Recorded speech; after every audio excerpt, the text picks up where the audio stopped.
Здравствуйте, я Людмила Корнеева. Один из лучших и запоминающихся эпизодов фильма Ари Астера «Солнцестояние» – рыдание Дэнни, увидевшей сцену близости Кристиана с Майей.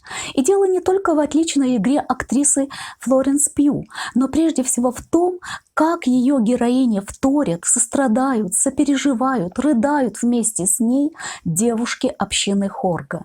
Мне встретилось множество зрительских и не только отзывов, в которых говорится, что именно эта великолепно поставленная и сыгранная сцена показывает, что Дэнни наконец-то получила и настоящую семью, и эмоциональную поддержку, которую она не имела ранее. Возможно, вы тоже так считаете? Давайте же попробуем разобраться и в отношениях главных героев, и в том, что происходит в фильме на самом деле, в том числе и в той великолепной сцене с Дэнни и девушками Хорги. В самом начале всей киноистории Кристиан собирается расстаться с Дэнни, но этому мешает трагедия, которая происходит с ее семьей. Кристиан не может решиться оставить девушку в такой именно трудный момент ее жизни. Тем не менее, некоторые зрители все равно обвиняют Кристиана в черствости и недостатке чуткости по отношению к Дэнни. Фактически его обвиняют в том, что он не любит Дэнни, как ей того нужно, искренне, самозабвенно, страстно. Но виновен ли Кристиан? Может ли любовь быть моральным обязательством? Если любовь и бывает обязательством, то тогда вот так именно, как у Кристиана, все и получается. Он ведь не бросает Дэнни, по мере своих сил заботится о ней, выслушивает ее жалобы, поддерживает. Можно сказать, поступает вполне по-христиански, руководствуясь чувством сострадания. Но любви у него действительно нет. Любовь – неконтролируемое, иррациональное чувство, и человек не волен любить или не любить. Поэтому нельзя упрекать и тем более наказывать за отсутствие настоящей глубокой любви. Это глупо и бессмысленно. А еще это фактически один из рудиментов именно магического мышления. Показательно, что Фрейзер начинает свою знаменитую книгу, которой вдохновлялся режиссер Ари Астер при подготовке сценария «Солнцестояния», словами: «В «Золотой ветви» я попытался показать, насколько велика была роль магии в ранней истории человеческого мышления. Эта вера основана на логических заблуждениях. Первое – желаемого результата можно достичь, имитируя его. Собственно, человек, насильно требующий любви, пытающийся заставить кого-то любить себя, верит в такую именно имитационную магию.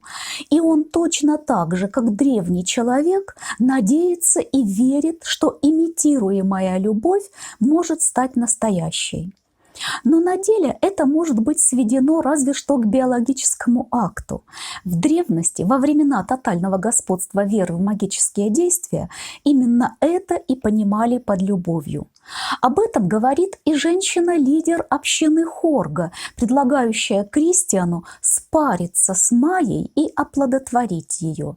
Да и то, заметьте, в фильме это получается не через магические манипуляции Майи с волосами и кровью. Ее волос Кристиан обнаруживает и выплевывает. Реальное же воздействие оказывают куда более работающие природные психотропные вещества, которые используют для этой цели жители Хорги. Именно эти вещества вводят Кристиана в измененное состояние сознания, лишают его трезвого разума, чувств и всякого самоконтроля. И, напротив, стимулируют определенные физиологические действия. Но давайте вернемся к Дэнни и Кристиану. Неопределенные и тягостные для них обоих отношения тянутся до тех пор, покуда Кристиан не отправляется вместе с друзьями в поездку в Швецию, куда их всех приглашает симпатичный и приветливый Пелле. Дэнни фактически напрашивается в поездку вместе с Кристианом, у которого, как обычно, не хватает духу ей отказать. А вот как бы правильно поступить Кристиану? Имею в виду не только совместную поездку, но вообще их отношения. Зрители более склонны обвинять именно Кристиана в отсутствии истинной любви. Но любит ли сама Дэнни Кристиана? В телефонном разговоре со своей подругой о Кристиане в самом начале фильма Дэнни говорит, что постоянно втягивает его в дрязги своей семьи, жалуется ему, на что звучат слова подруги: «Так для этого он и нужен». И Дэнни на эти слова ничего не возражает, то есть фактически соглашается с ними. Она лишь продолжает: «Я боюсь, что спугну его. Я постоянно ищу у него поддержки». Подруга отвечает: «Ты более открытая и не боишься показывать свою уязвимость». Кстати, Дэнни учится на факультете психологии, и ее подруга, видимо, тоже. И порой заметно, что они говорят об отношениях, опираясь на определения и подсказки из учебника. У Дэнни психологические проблемы. Она часто находится в депрессии, тревожном расстройстве. Вряд ли она так уж сильно любит Кристиана, но ей нужна поддержка, нужен кто-то рядом. И именно потому нужен Кристиан. Кристиан тоже именно так все и понимает. Он не должен ее бросать в такой сложный жизненный момент. Но вопрос: а есть ли свет в глубине жизненного туннеля Дэнни?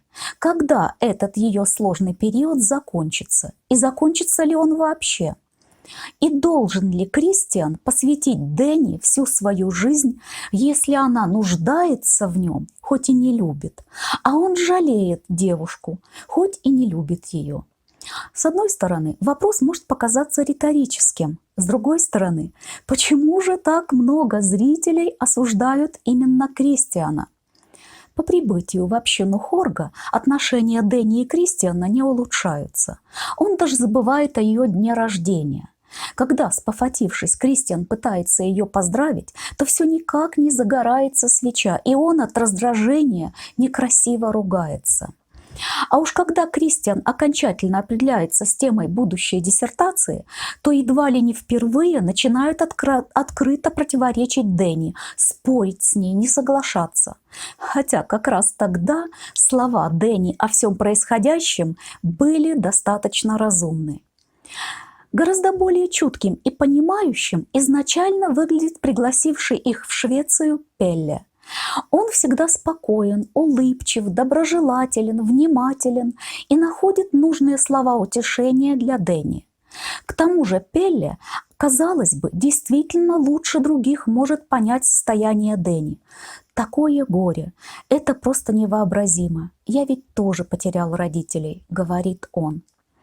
Фотографии людей в вышитой народной одежде, которые он показывает Дэнни со смартфона, очень красочны, и народные традиции, казалось бы, не предвещают беды. И не только Дэнни, и другие герои фильма поддаются обману, поддаются эмоциональной манипуляции, но и зрители тоже.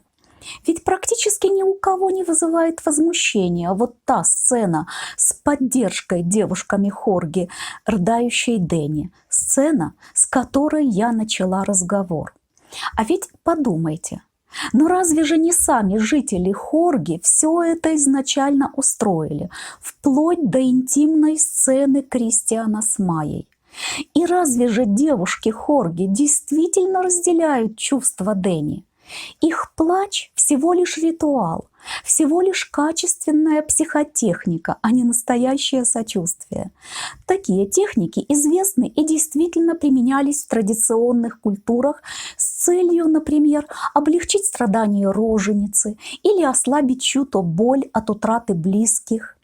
Психологический прием заключается в том, что специальный человек, в каких-то ситуациях это шаман, в других так называемые женщины-плакальщицы, тоже начинает кричать якобы от боли или рыдать якобы от горя.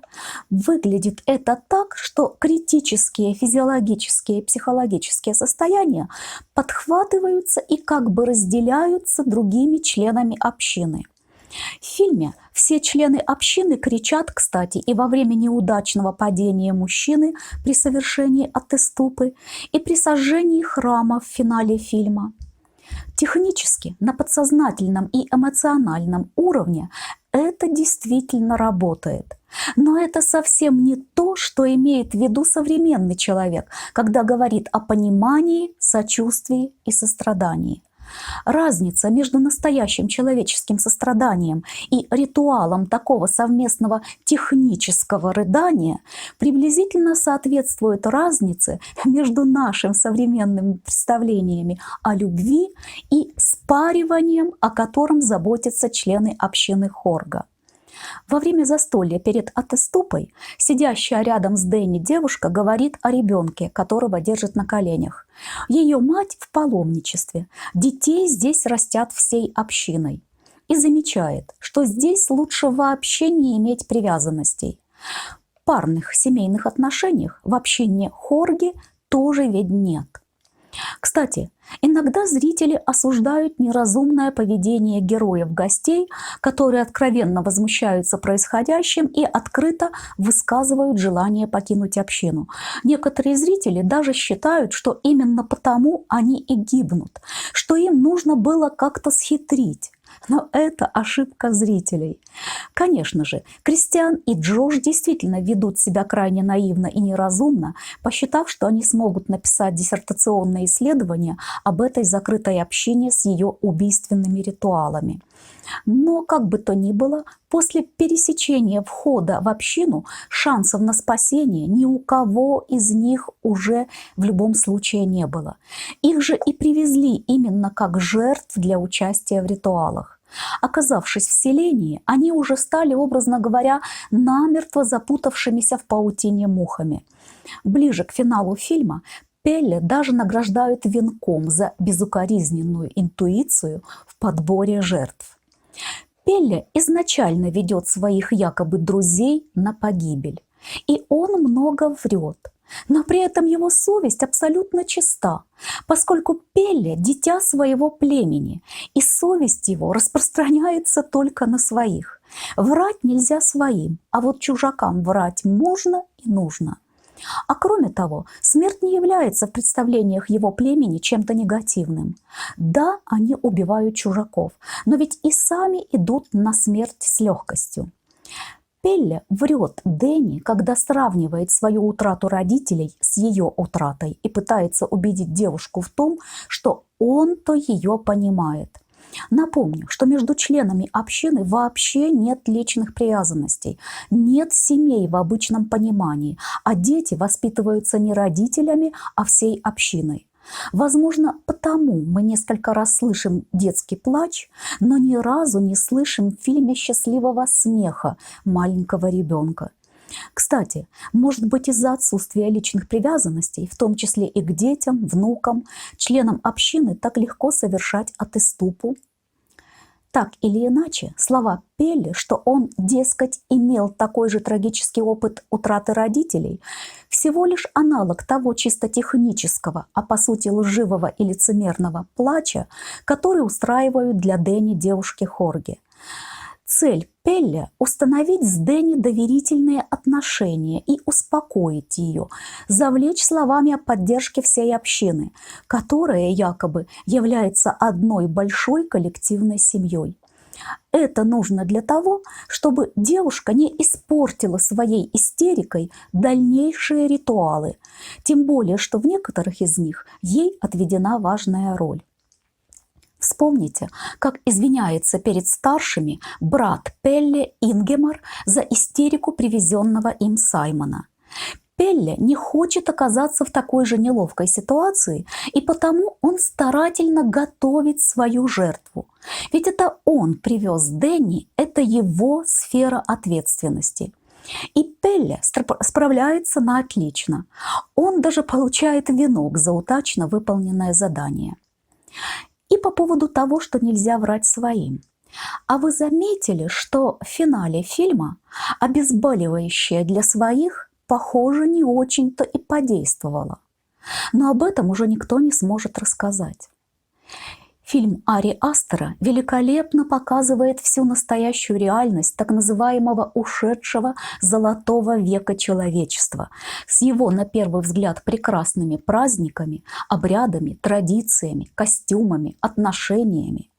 И потому этот фильм заслуживает самого серьезного зрительского внимания. Всего доброго и до новых встреч!